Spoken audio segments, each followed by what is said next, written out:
Like a love wave. Okay, so welcome back, Eurovision fam. We are having the third stream of November so far. We have some news in the Eurovision sphere. Mostly, we have stuff to talk about with Junior Eurovision, but a lot of the stuff that's happening with the adult contest.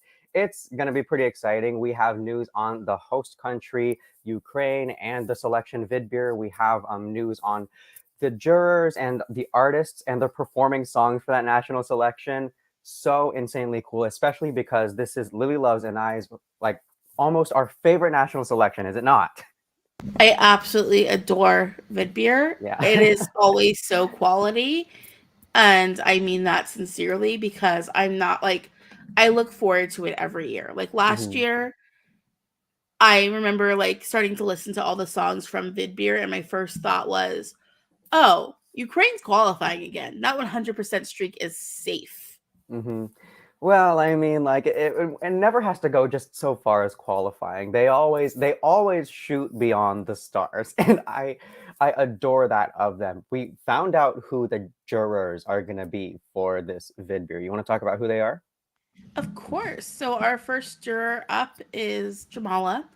Um, she's Jamala. You should know Jamala. She won Eurovision in 2017. Um, 16.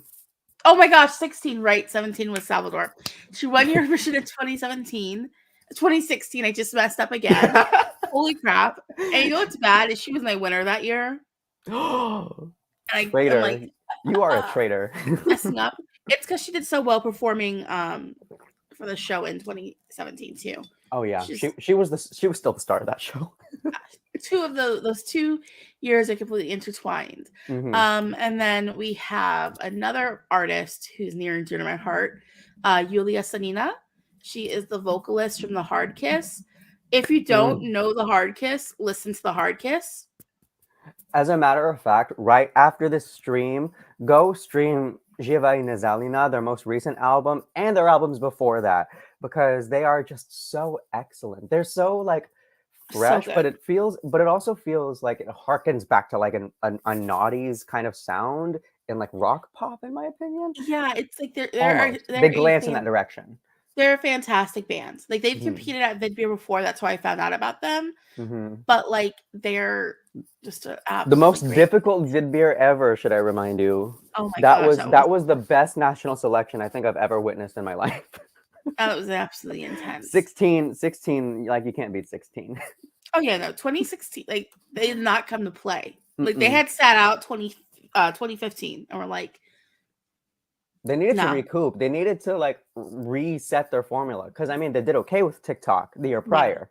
They got like 10th, 11th, something like that. But I mean, since then they've been slugging at the top, take a with the break and take exception a of win. 17 I mean, and that's 18 because they were a host.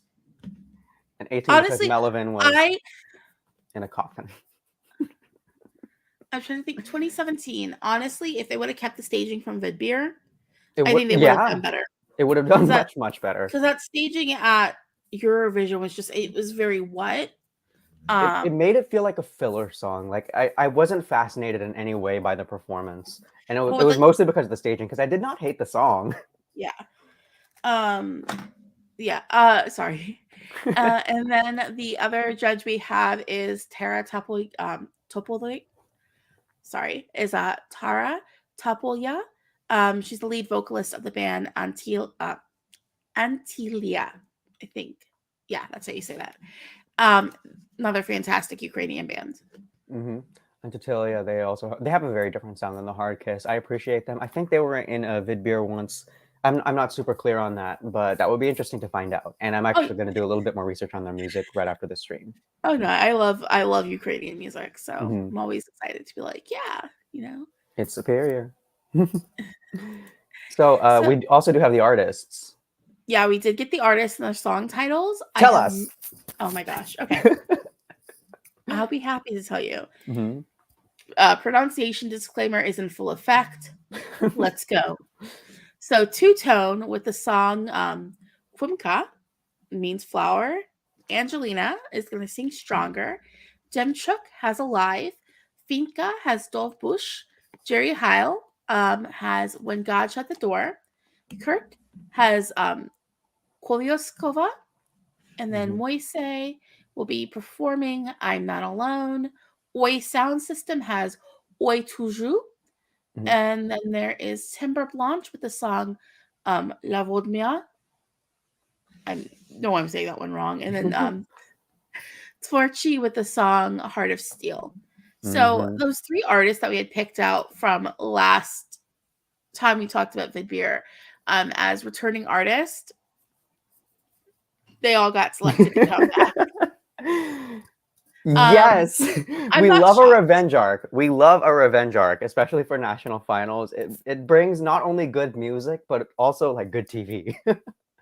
Yeah, it's not only that. It's also a matter of like, Hi, Georgios. With all three of them, like, with all, sorry, it's Hola, Gusto.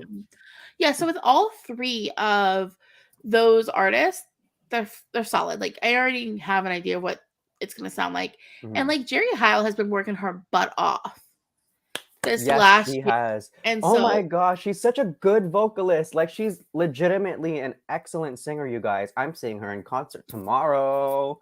Yay. All right. Oh, we've got all kinds of comments. So Jordan says hello. Yeah. So as far as Vidbir art, like, did you have anything else? Like, I'm just ready to hear the songs at this point. No, I'm ready to hear the songs. That's really all I have to say about it. It's excellent. Yeah. Oh, we have a quick question here. I'm going to interact with somebody. Peter, do you want to read the comment from Peter? One thing may be off today's topic. Lily, you mentioned that once that Czech Republic you think will win soon. I mean, with a potential artist for ESC 23, ADONXS, Adonis, there is a chance. By the way, hello, Peter. Hello, good to have Peter. you in the stream. I also believe that. If she said that, I currently do believe that. I mean, there is a chance. There is still a chance. I have only heard like a couple of things from Adonis, but like, if like the thing is with the Czech Republic that I appreciate is they do try something different each time, and they're very artist led. It seems like so what the artist wants to do is kind of where they go, and that's a good move to make because it's going to give you something more authentic to the performer. And right now we're in like an authenticity phase of Eurovision where like if it doesn't feel like what's being done is authentic to who the artist is as a performer, it doesn't really do as well as it could do. So I think that's part of the reason why Sweden was kind of suffering for so long in the fandom. Like, you know, it's like we say suffering, they're still coming top 10, but they're not getting the hype that we want to see them get. And I also think the public, like the general public of voters in Eurovision are kind of going the same way as well. So if this year is the year the Czech Republic wins, I'm all for a Prague hosted Eurovision because between going from the UK where it's going to be expensive to Prague, sign me up. Also, I love the Czech Republic. Like, I've only been once. I need to go again. Like, I just need to go in general. And hey, I mean, like, it is very possible. I agree completely with everything you said. Yeah. So we have another question here. Georgios Papadopoulos says, I'm happy Cyprus chose to do this time. I love the women, but it looked like people were getting tired of the concept. You got to switch it up. You got to switch it up. I just hope they don't do to Andrew what they did to Sandro, because that was, I mean, when that song was released, when it was initialized, like everyone was like, okay, this is a vibe. And then as we sat with it, it was like, wow, this aged after a day. That might have just been my opinion on the people I associated with at the time, but I think given the years, Cyprus has gained a lot of experience, and they're gonna be solidifying Andrew's act really, really well, especially since we have seen him perform in Australia Decides already. So yeah, it's a good thing they're switching it up, and I think they're going to do something with a little bit more thought in mind than we saw with the previous male act. Okay. So much chatting so far, you guys. You're so chatty today. Absolutely. 1 second here. Let's see. Oh, we've got one from Georgios, kind of focusing on that. I think Sandro would have gone through. Interesting. You almost make me want to like go into Sandro's discography to just listen to what he's doing now. In fact, I think I might do that. I don't know. When was Lissandro the last time the Czech Republic sent a guy? Cyprus sent a I'm guy. sorry. No, Oh my yeah, that gosh. was. I'm like, my head is in two different places. Yeah, is that the last time Cyprus sent a man? Yes, that was the last time Cyprus sent a man. What year was that? 2015? That was 20, and prior to Just that, 20. it was Hobig That's Gravity. what I was thinking. I was like, Yeah. 2020 is like, I don't remember because it didn't happen. So like, it's a black hole, Yeah. honestly. I was working in mortgage lending at the time. I wasn't alive, but I'm so sorry to hear that. yeah. Absolutely sorry to hear that. So, right, I'm sorry. Like we're focusing on. So it looks like the next thing in our notes is about the fact that Armenia released their JESC song. But were there any more updates about just kind of the adult? No, Hero not thing? I unless didn't something see came out either. in the last hour. No. So we're kind of at a point where it's gonna be a little quiet. I know the next batch of news I have highlighted on my calendar is at the end of this month. We're in the eye of the beginning storm right next month. now. Yeah, it's kind of like the beginning of next month. It's going to be starting to go a little crazy. We're going to actually get like I know we're getting the songs for Estee Lau on the 2nd of December. Yes. We should have the artist for Melody Festival in next week to a couple of weeks from now, somewhere in that range, end of November, beginning of December. Just looking at my calendar. I like the press kind of moment that they have, like bringing out the artists, and they do like little poses, and it's just like these are the heats. Yeah, it's so sweet. I heard a Melfest winner potentially could be returning. I'm not going to be talking about rumors, I don't like to dabble in. We already dabbled in rumors a little bit with the Czech Republic one, but the rumor dabbling I saw for Melfest. Well, there is a rumor. A rumor is present. Yeah, I have thoughts too. I have thoughts too. I have a TikTok I was editing about that topic. So we'll see. You can watch my TikTok. We'll keep an eye on it. Yeah, and watch Lily's TikTok too. Let me see. I'm just like I said. I'm just looking at the final version of Ukraine's song for JESC comes out next week. Oh, heck yeah! Next week we will be getting the Melody Festival and artist. Already next week. Dang. On the 29th, right? Is that next week? That will no, that's the week after next. The week after next. Okay. So yeah, things are quiet next week. Week after next will be a lot louder. Okay. But yeah, let's go ahead and let's hop into talking about our JESC 2023 thing. If you didn't want really quickly just mention like the newest piece of news from the Junior Eurovision account? Of course, go ahead. Yeah, so sorry to interrupt, guys. We're going to be talking about the songs, but we just got some news from the actual Junior Eurovision account. I managed to follow the one on Twitter, and we found out the hosts for Yerevan this year. Iveta Makuchan, who represented Armenia in 2016 and got 7th place, is back to be a host for JESC.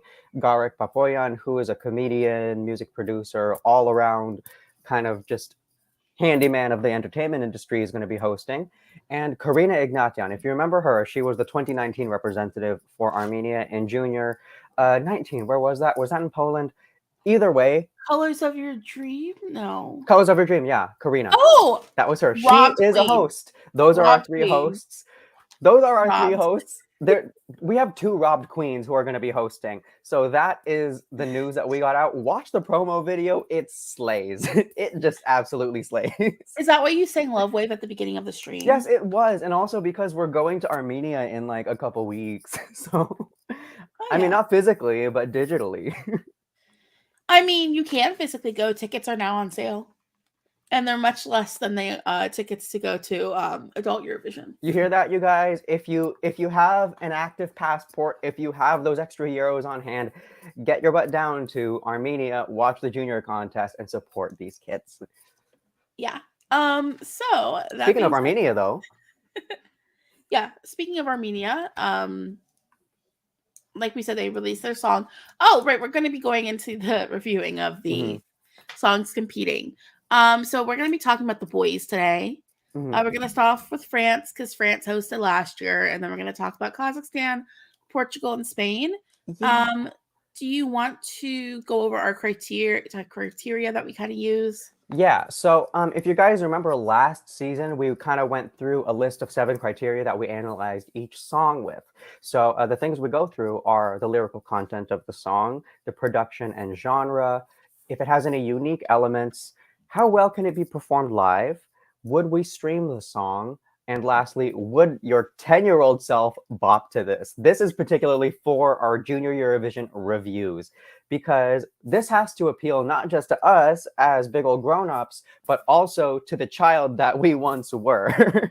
So I mean, that's my thing whenever I'm looking at JESC songs. Mhm. I'm like, would I like this as a kid? If the answer is yes, I like it. I vote for it. Yeah. 1 second, I have to move my camera. I'm completely that way myself.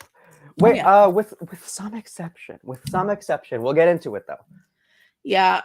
But yeah, let's go ahead and let's start talking about France. Yes. The song is "Oh Maman" and it's performed by Oh, Lissandro. Maman. Do you want to kind of kick Oh, us off there?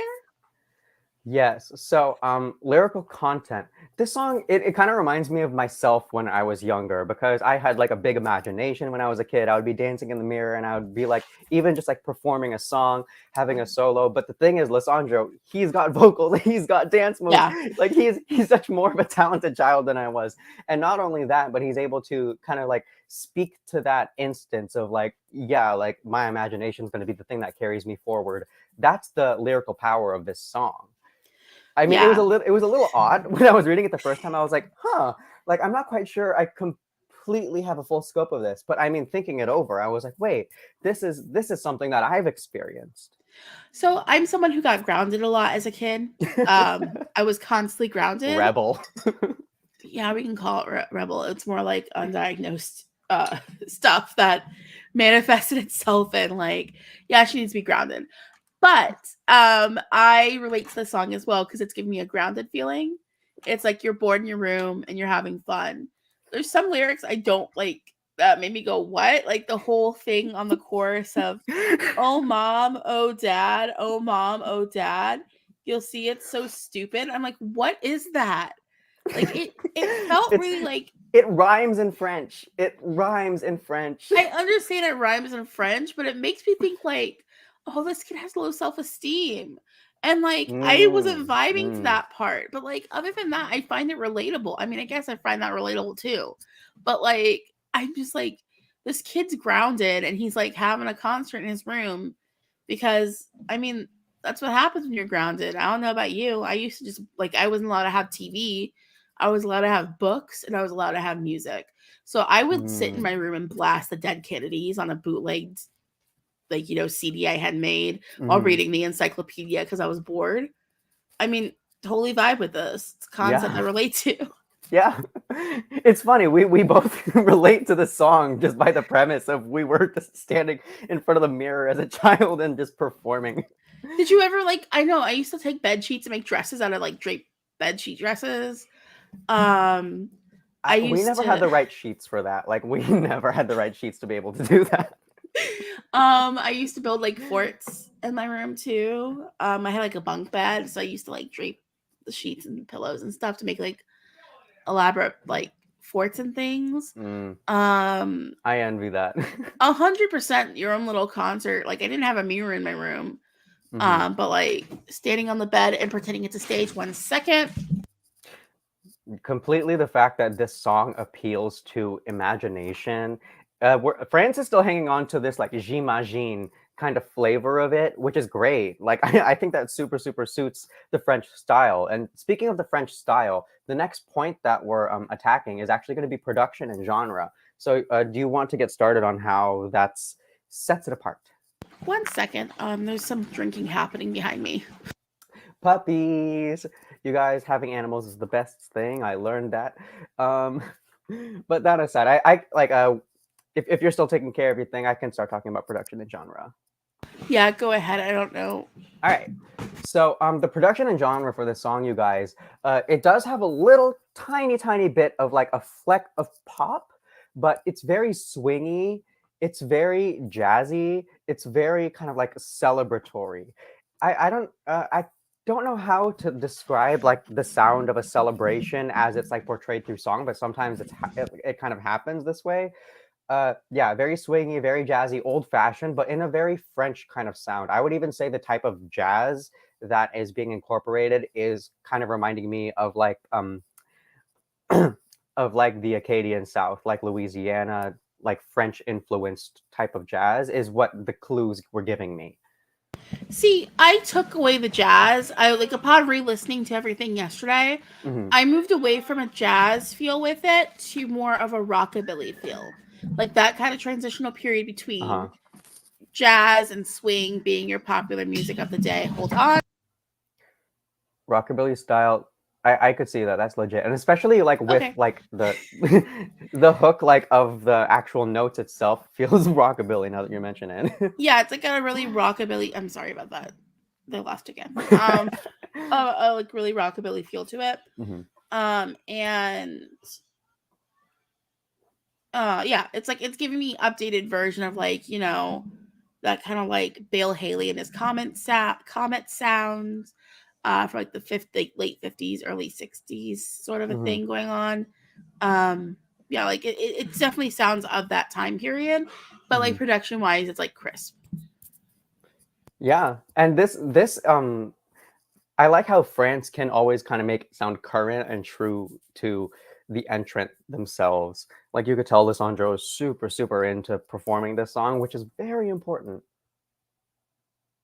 Yeah, when it comes to France, it kind of feels weird because I'm like, always to me, like when I think of French music, a lot of the times I'm either thinking of like new current French rap or like older French pop music.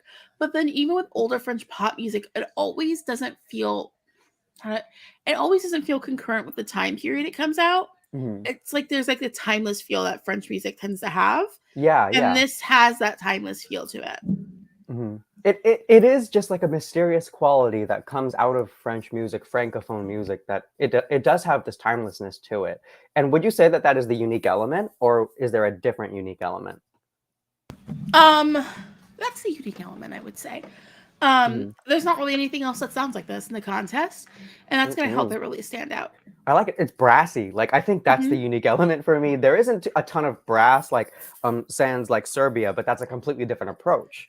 Like this brass is a lot more like party in your face, get up and dance kind of a deal. And I love it. I love a good brassy song. It kind of reminds me of like Je me casse from Eurovision 21. That was brassy, that was dancey, and that was so much fun. Yeah, it has that same kind of thing. Like I said, like this is the only song that sounds like this in the contest. It is just unique on its own. Yeah. So next criteria is how well it can be performed live. We don't know necessarily. I was able to find a behind the scenes clip of them making the music video. So there was a lot of hearing him sing like parts of the chorus live, but that's after breaks and stuff. I don't know what it's going to sound like as a full overall package. But he can hit the notes and he can sing well live. Yeah, I watched some of his like older talent show auditions or like heyday, his like older stuff before he even came into the industry. He has a good voice, so I don't have doubts really. Yeah, and next question is, would we stream this? Yeah, it's nice. Yeah, it's fine. I said maybe. Like, if I'm in the right mood, I will definitely, you know, I could stream. It grew on me. Like, it definitely grew on me. Would your 10-year-old self bop to this though? No. Like, this isn't like my 10-year-old self. I'm thinking about what I was like as a 10-year-old, like the music I listened to. There's a little boy coming up who's kind of got the same vibe I had as a 10-year-old, which was kind of like I listened to what my parents listened to, or my grandparents, and like my grandparents wouldn't have listened to this really, and my parents wouldn't have listened to something like this. And like as a 10-year-old, you're kind of exploring your own taste in music of what your peers are listening to, and my peers wouldn't have really listened to something like this either. For me, I guess I don't think I would have went out of my way to stream the song if I were 10 years old. But if I heard it in like an Old Navy commercial or something, I wouldn't have been bothered if it was just on TV. Yeah. Yeah, I mean, like it's there, but myself as a child, I think it might have just been like the way I was brought up. I don't think I would have paid a ton of special attention to this song. Yeah, I think you're kind of like the same way as me, where it's like Hmm. it exists, but it's like it's not something like that you go, oh, I like this as a kid. Something Hmm. like, Or but I maybe that was just back in our day. Maybe kids nowadays are really into this. I don't know, man. I don't know what kids listen to now. Like, Me either. They listen to Ice Spice, Lil Pump, those guys. is that what like little kids listen to now? A lot of them. You would honestly be surprised. But Back in my day, we listened to the Spice Girls. Uh, in my day, who was hot in my day? Well, I mean, Beyonce was getting started, Shakira. But moving Beyonce along, was like, no, Beyonce was not getting started. This is where we're gonna have a disagreement real quick. no, I didn't mean to say getting started. I know that was bad. That was just bad, like verbology. That was my fault that I said that. I was a Destiny's Child fan. That's all I'm gonna say. So As was a I. child, So was I. Like they were my first girl group. And then Pussycat took off after that. okay. I'm gonna just ignore that comment. We don't have enough time to unpack that today. So let's go ahead and let's move on to Kazakhstan. Sorry, David Charlin from Kazakhstan, you guys. So Jer-Ana is the name of this track. And like this is okay, so lyrical content. How would I first get into this? The song is a poem, you guys. Of course, it is best read in Kazakh. Of course, this poem is best sung and appreciated in its native language. So the English translation, which I understand, is not going to be as good. It just immediately isn't. But it's so raw. It's so precious. And it is significantly, characteristically Kazakh. Like you can tell as she's struggling a bit right now, but that's okay. As Lili said in the previous stream or one of the previous streams, you can get a really good sense of place with a couple of the Junior Eurovision songs, and this is no exception. From the first minute up until from the first second up until literally the last notes that are sung, you can tell that this was produced in Kazakhstan, and it is very telling of a Kazakh child's perspective on what could be happening in the world and the true genuine feeling that they could be experiencing as a result of that. So the lyrics are just I found them incredibly powerful. I'm sorry. 1 second. See, this is what happens when you have furry babies, everyone. Mine is in the other room. Thankfully, he's not yelling at me. But No, I'm sorry. The thing is, like, my door doesn't latch all the way in this room. Oh, that explains. Okay. And the one is large. Like, he's very muscular. Mm-hmm. So he can bust through doors pretty easily if they don't latch completely. Aww. So yeah, right. With Kazakhstan, lyrically, it's very. I'm sorry, this is giving so much noise. Give me 1 moment. I'll be right back. I am so sorry. It's okay. While she catches up, I will go ahead and continue with production and genre, and then she could jump on with lyrical content as soon as she's ready. But production and genre, big epic ballad. This like it has kind of the Kazakh formula of like soft, gentle, strong melody, but like very faint whispering, and then it builds, like you add more instrumentation, and then you get to the chorus and you realize that you are in the presence of a very powerful, very emotive song. And I really wish that I was able to deduce, quite frankly, all the like the little nooks and crannies of the production, but it I almost want to say classic pop ballad with a Kazakh flair. There is a uniqueness about the production. I probably said that 5 times already, but that's just how much I appreciate it, how much I love it. And in which case I do think it really like Okay, sorry. I'm back for good now. Okay, so lyrically, I think I said this has like a Mother Earthy feel previously. Mm-hmm. I'm still getting that. It's like kind of like telling you what you should do to protect the earth. and kind of harkening back to making sure whatever we're doing on the planet is in tune with nature and what Mother Earth, as the title says, would be with. I think we're on production after that. There is a certain, like, you can hear it and you know you're in Kazakhstan. It's got that clean, crisp, gorgeous Kazakh production that we expect from them at Junior at this point.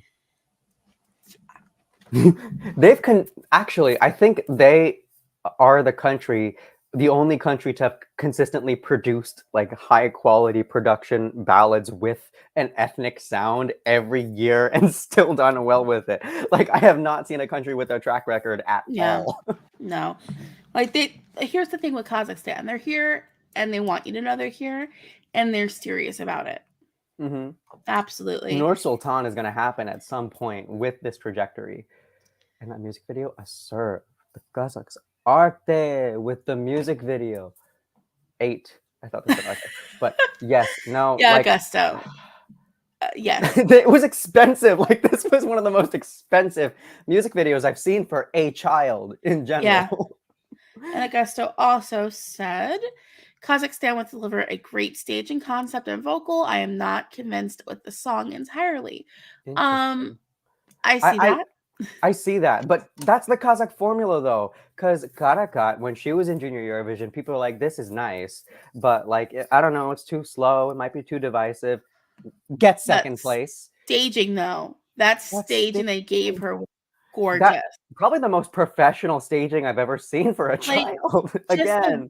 Everything about that staging was so dramatic, so elegant, so elevated. It really portrayed the whole story of, like, losing a parent so well, and not in a literal way. Like, falling through space trying to get to a star. Like, are you kidding? Yeah. And I bet you they're going to carry the same energy through to David and his performance in Yerevan. Oh, 100%. Now, criteria number 3, unique elements.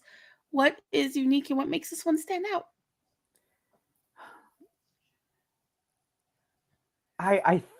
You get started on this. I'm not decided.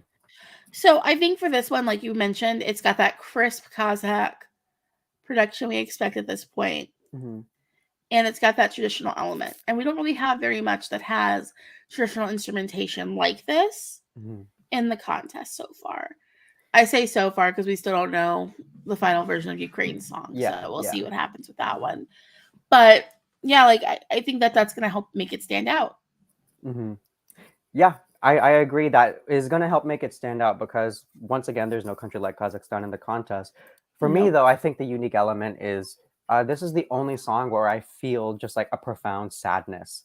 Like, there is a lot of heaviness to this song that I see as something that completely sets it apart from the other acts, because this is a very dancey year. This is a very upbeat year. Even the slower songs are they're a bit more optimistic, and even the songs with darker type lyrics are more rhythmic. This song is sad and it's clear. Yeah. And I love that. For like a big balladeer appreciator like me, I am absolutely here for that. That is my unique element. Yeah, like the ballad quality of it. So criteria number 4, can it be performed live? I can't find this one live, but I can find some of his other, like David's other singing live. He can sing. He can sing. I'm not doubting it for a second. Like, he's such an excellent vocalist. Kazakhstan would never. No, they wouldn't. They would literally never. So no, exactly. They would never. Yeah, like, his voice is so beautiful. And kind of like when I was watching one of the live performances, he's kind of singing a song very similar to this, like structure wise. So I am confident he'd be able to, perform it. And the next one is, would we stream this? In the club, put it on in the club, put it on in the car, put it on while I'm taking a shower, put it on while I'm shopping. I will listen to the song any and every time it comes on. It will never be a skip. That is how good of a ballad it is. Okay. No, I mean, honestly, for me personally, I wouldn't really stream it. It's one of those songs that If I showed you my streaming history, you'd be like, "What is wrong with You you?" just punched me in the gut. I mean, I'm not like saying it as a knock. It's just like not a song I would really like put on a playlist and stream frequently enough to be like, "Oh yeah, I'd stream this." And it's like one of those things like it's in with France where it's like maybe if the mood strikes me, I'd listen to it, but it wouldn't be like something I would go back to consistently. I could listen to like an hour-long version of this song. Okay, yeah. But the thing is, like, the difference is like you're more of a ballady person than me. Yeah, and you're more of a dancey person than I am, so Yeah, we got to strike the divide somewhere. exactly. Exactly. And then next one is would we listen to this as like a 10-year-old? Like, would we bop to this as a 10-year-old? Maybe, yeah, probably. No. Mm. First of all, how would you have even found this song? As a 10-year-old, let me see. I mean, I was listening to music not in English as a 10-year-old.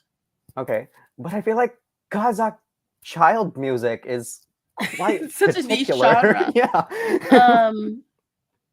Like I used to listen to French pop as a 10-year-old. I used to listen to like Angelique Kidjo as a kid.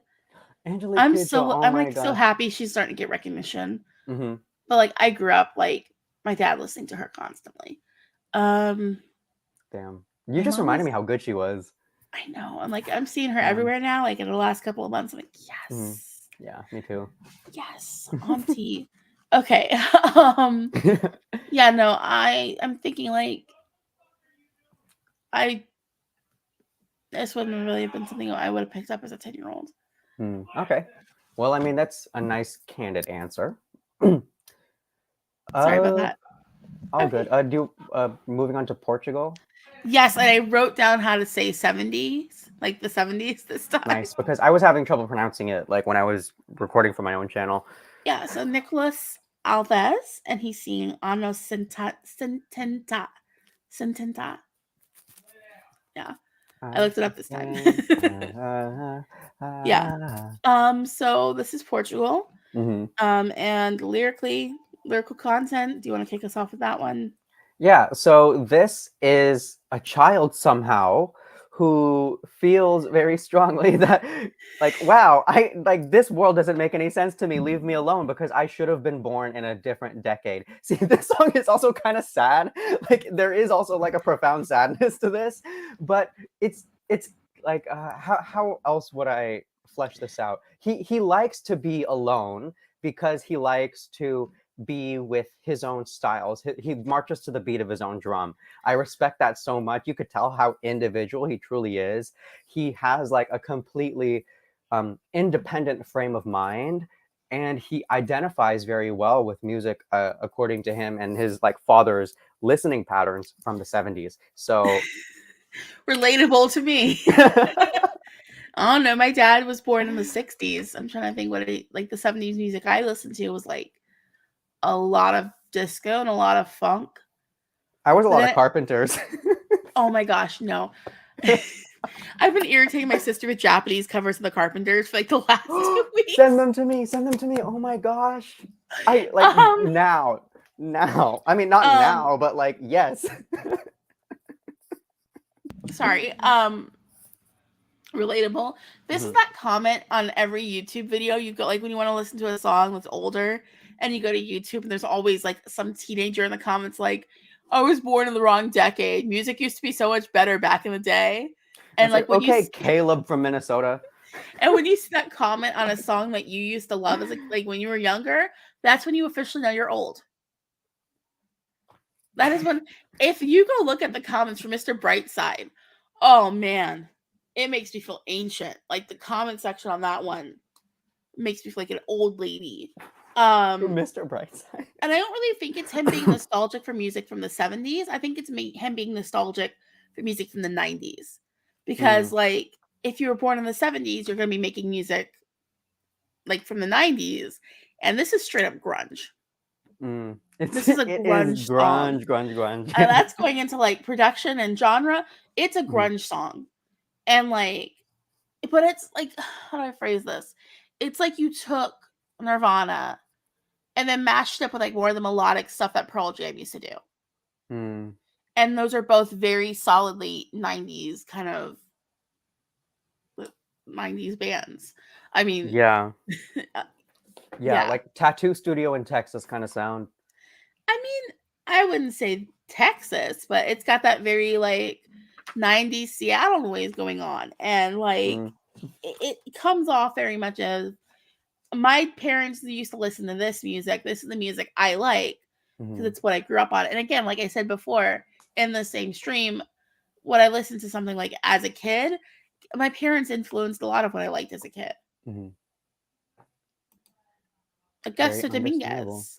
All I can say about Portugal is that they'll do and send whatever they want to do. Yep. Yep, Exactly. Portugal. They are Sigma. They are just the Sigma country. Portugal. Okay. Yeah, let's not get into any alphabet stuff like that because then my mind goes somewhere different. Interesting. Okay. Yeah. So yeah. How well can it be? Oh, unique. Sorry, unique elements. It's a grunge the only song of its kind. It's the only song of its kind in the lineup. It's a grunge song, and it's like I think it's the only grunge song we've heard at Junior. Yeah, period. Ever. Period. That's gonna make it stand out. Hold on, we don't I'm even sorry. hear grunge at like Grown Vision. Like that's not even a thing there, or at least not in my memory. Yeah, I'm sorry. People yelling. Sorry. It's all good. Yeah. I said that genre-wise, also the way that Nicolas switches his voice. It's like we don't really get someone switching even at Grown Vision. The last time I can think of someone who's singing in two distinct styles like he does here is like My Friend in 2017 at Grown Vision. Like that's kind of like the jarring thing we're going for there. You know what I mean? Like the duet. Yeah, the duet with yourself. We're kind of getting a little bit of a duet art with ourselves here, like as far as the vote. But that's why I'm bringing up like specifically like comparing like Pearl Jam and like Nirvana. Because you have that kind of contrast between rougher vocal styling and more of a melodic vocal styling. Yeah. But still distinctly within that grunge genre. And then the melody too. It's like, yeah, like yeah. If this would have come out in 1993, if this would have come out like in 1993, yeah, it wouldn't have shocked me. That would make him now 35 years old, roughly. No, it wouldn't. No. If it came out in 93. Oh, no. You're talking about him, not the song. Him. Nicolas Alves. Yeah, that works. We'll say 35. How well can it be performed live? I don't know about this song, but I did watch some of his performances from The Voice, and he did come second. So have I. And he used that voice. He used that like grungy, unique, rocky voice. Like when his audition was Beggin', but it was like the version of Beggin' that Maneskin did. And he does it literally right there. Ride the wave, little man. Like this kid is very Augusta, don't say that. It could make me feel old. I'm not even gonna highlight the comment. Augusto. It was a bad year. I'm like dead. I'm like halfway. No, we're not. Sorry. Yeah, like I really enjoyed his voice when he was like auditioning for stuff. He definitely wanted to use that as like the unique kind of like pull for like helping him to do well in those shows. I could potentially see him do well in the jury in Junior Eurovision. Yeah, and then would we stream this one? I said yes. Maybe, yeah, maybe, possibly. Because like looking at my Spotify and what I've been listening to a lot lately, it fits in with kind of the music I've been doing, which I'm on like an early 90s rock kind of streak anyways. And this fits in right perfectly well with that sort of a thing. It's also my personal winner for right now at Junior. I didn't know we would be learning that this soon. I didn't think about that when I came up with the list of who would be doing what week. And then would you listen to this as a kid? No, yeah, like maybe was my answer. I said yes, just because like I was born of this decade, And this is the kind of stuff that would be on the radio that my friends were listening to. So this is something I would kind of vibe with as a child.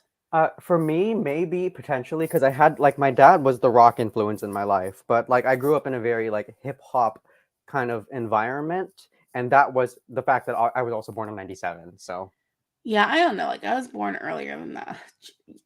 That's even worse than what Augusto said to me. I swear. Wow. you are just struggling this stream. Take good care of your skin and hydrate. I'm trying to. All right, España. Are we ready to move on to the Yeah, we're last ready to go to country? Spain. Right, Spain. Señorita by Carlos Mhm. Higes. So that's a song. Lyrical content. Do you want to kick us off? Yeah, so the lyrics, they could have potentially been written in 10 minutes. I don't feel like this is a very this is a song where a ton of like, oh yeah, I'm gonna put like metaphor, all kinds of like different concepts in it. No, this is a dance song. It's not really meant to focus on the lyrics. The lyrics are there to be catchy. The lyrics are there to be catchy. And you know what? The reason why I can say that is because I can recite the chorus from the beginning to the end. Baila conmigo, señorita, la música es infinita. Like it just exists. The lyrics are there because Carlos is just trying to make you dance, and Yeah. and like and by contract there have to be lyrics. Yeah. But I mean, it's not bad. It's just a dance song.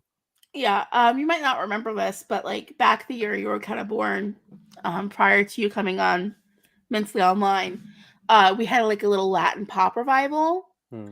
This fits perfectly in with that kind of situation that we had going on there. Mm. It's very like, you know what? Yeah, I'm gonna highlight a comment from Augusto that doesn't involve my age. Spain is all about having fun, and let's go from Valencia to Ibiza. Yes, like that's what the song is giving. It's giving us that happy. It's very summery. Like this is a sound I associate with summertime, and lyrics I would associate with summertime as well. Like Mhm. I'm looking at this. If this was not being sung by a child, I would be blasting it all day, every day. Like I'm kind of Oh, going so that's everywhere. that's So the like, barrier.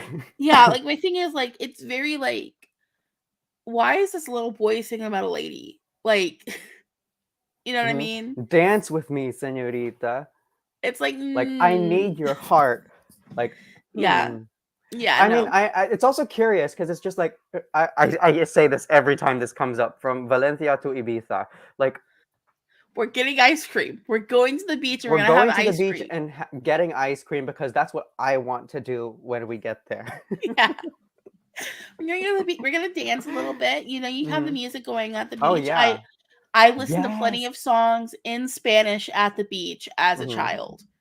Just And then go because swimming. Like Valencia is also really nice too. we'll see. What was I gonna say? I was like, isn't that a type of orange? And I'm like, yeah, that is a type of orange. What does this No have to do with it? sabes, no sabes Valencia with So my yeah. thick Tijuana accent. But anyways. Is that where your Spanish teacher was from? That's where like anyone in California who speaks Spanish are gonna have a thick Tijuana accent. Like I don't know how to describe that other than that. Yeah. And I don't know. Our yeah. Spanish teachers here were all like, their husbands just happened to speak Spanish. And that's how they Oh, became Spanish teachers. that doesn't seem anyways. Anyways. Sorry. Production and genre. Latin It's pop. Latin pop. Again, I Yeah. like Latin pop. I'm not Mhm, like I'm not knocking Latin pop. I love Latin pop. mhm. It's distinctly of that sound, and I like the song. Uh-huh. It's just I have that disconnect with why is the child singing this. Yeah. Um I like you can tell this is like adjacent to like the Rosalia era of Latin pop. Adjacent. yeah, I'm going further back than that, baby. I'm going back to like Ricky Martin. Uh oh my god, what's his name? Enrique Gabriel Iglesias. I was about to call him Julio. I'm like, no, No, Gabriel Julio's his Iglesias daddy. is the comedian. Enrique Oh, Iglesias is the singer. that's it.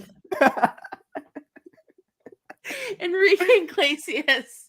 Enrique yeah, Enrique. Now I got confused. Like J-Lo back in the day, J-Lo. First couple of Oh singles. yeah. I'm that's where my mind goes when I hear Latin pop. Like that's what I'm hearing. I'm hearing more of that than like but like it was so good. It was like that was quite the revival, you guys. Like if you walked out on any street, and Latin pop is a vibe, period, Augusto. If you walked out on any street in California, not California in general, but I mean like the places where I grew up, you would hear a lot of Latin pop, and like that would be a huge part of your upbringing. This would fit right in with that. Absolutely. Unique elements. Yeah, unique elements. I wrote, it sounds like sunshine. It does. It does sound like sunshine. Yeah. Thank you, Augusto. Thank you, Augusto. It's Enrique Iglesias. He's the son of Julio Iglesias. They're both singers. Julio Iglesias. Yeah, my grandma used to listen to Julio Iglesias. I didn't know they were related. They used to play that song. He used to sing with like the song he did with Willie Nelson all the time. He also represented Spain at Eurovision with a song called Gwendolyn. Yeah, I just am like, to all the girls I loved before. It's there's certain songs that like trigger, and certain names that trigger my fight or flight response, and that's one of them. I'm just like, oh god, why am I mopping up the floor to this right now? Like, it's like I could be anywhere else. There's one song that's the worst. I'm not even gonna utter its name. Right. So sorry about that. Yeah, the song sounds like sunshine. I'm trying to focus here, man. For me, I think the unique element is the fact that he isn't really going for like a high note. The lines though are very long. Like these are very lyrically dense lines. So if you're not going for a high note, he's going for the long singing notes, and that is almost just as hard, if not just as hard, as going for a high note, because that is breath control, and this is a dancey song. So he like, I think what's most unique about it is the fact that like he's able to keep it all kind of like within the same octave, but it feels like you're jumping it around in a really fun way. Yeah, it gives you a point where you can really shine, because like the thing is, like with these songs that are very wordy, it doesn't really give you space to give a vocal shining moment to help with the jury point, but you get that towards the end of this one. So he's got to keep that stamina up. Yeah, it's a very, very high stamina song. Oh, excuse me. And how well can this be performed live? No sé, yo no sé. We don't know. And then, no but I did listen to some. I did watch some of his performances from talent shows and things. He's a good vocalist live. I haven't listened to his live vocals yet, but that's reassuring to hear. Okay, Augusto. My only criticism for the Spanish entry: too much D-word lyric. Poor kid. But then he matches it with a vibe, so it compensates. It is all vibe. This song is 100% vibe. Yeah, it's a lot. It's a lot of vibe, but like you said, it's very wordy. But like in that kind of Latin poppy genre, wordy works. It does. Like France is also kind of wordy. Italy, when we get to her, is also kind of wordy. But like I feel like Latin-based languages can get away with being wordy if it's upbeat. It just works. Not all the Germanics can say the same thing. So English, when it gets to be too wordy, it's difficult. Like, because with me, when it gets to be really wordy with English, I'm like, why isn't this just a rap song? Yeah. But English is a very clumsy language to like write lyrically. Yeah, like it's one of those things where I'm like, it's a bit wordy, but yeah, like fantastic vocalist live. We don't know about this song. Now, would we stream this one?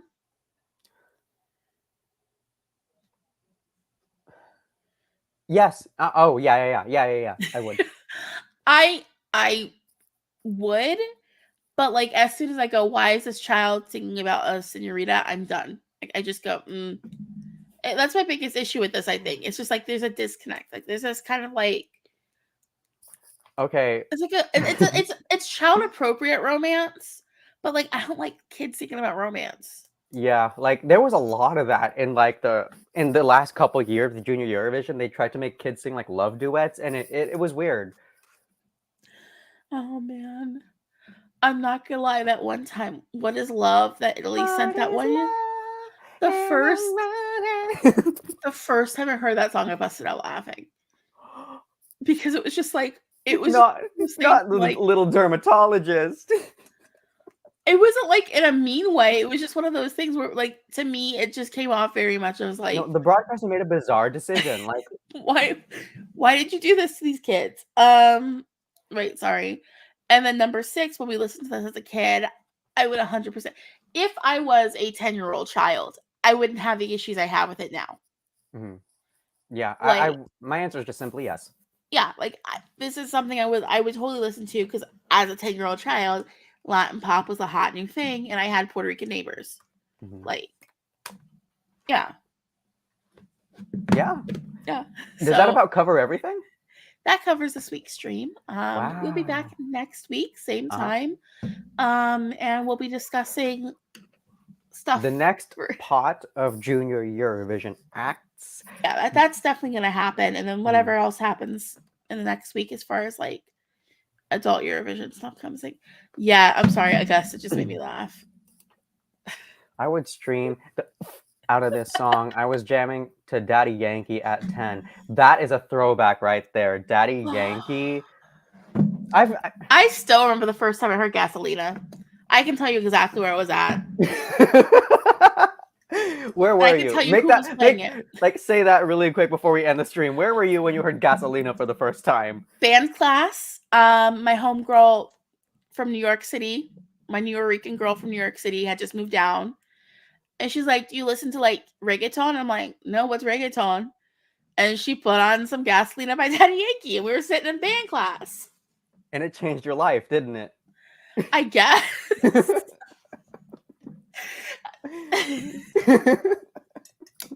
Like that was the cusp, but that may have been just the beginning.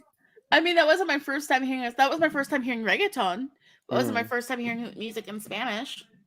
Like, I kind of... Daddy Yankee, I think, was the first Spanish language song, me knowing that it was Spanish, I listened to. Like, and it was Gasolina, frankly. That was the song. Yeah, like I said, I had my lady who lived 2 doors down from me was Puerto Rican. And, like, she did get me hooked on beans and rice. Not gonna lie. But yeah, that was the stream. That was the stream, you guys. we did it. Yeah. So thank you so much for joining us. We will be back again next week, same time as usual. Like we said, next pot of junior stuff, and whatever happens between now and next Friday for adult Eurovision. You'll get coverage. Yeah, you'll get coverage. If you're in the States, have a happy Thanksgiving. Oh yeah, happy Thanksgiving, everyone. I might be in a turkey coma. We'll see what happens. I will be. Thank you again. Don't forget to like and subscribe. Follow us on our social stuff, Eurovision Fam and EurovisionFam.com. Check out the website. Thank you again, and see you guys. Bye. All right, next week. Bye-bye.